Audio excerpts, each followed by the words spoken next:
มาเจอกับเรียวมี42สีแดงปกติบ่เคยมาได้รุ่นนี้หน่วยใหญ่ตัวนี้แบต5,000แล้วก็กล้องหลัง3กล้องสเก็ตมือด้านหลังได้เรียวมีหูซากแล้วก็สายแจ็คหมดเชียบสายสะเบา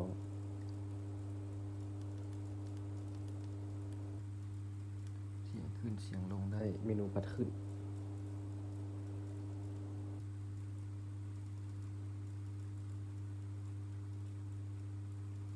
42แรม3ความจำ32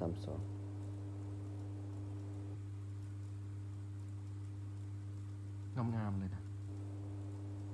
กล้องหน้ากล้องหลังแจ้งเนี่ย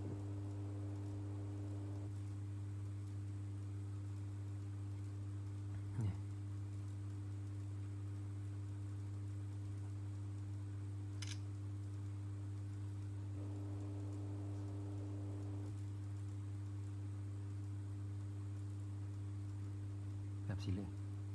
แต่เบิ่งในถ่ายวิดีโอมันบ่งามปานใดตัวจริงแจ้งปกติ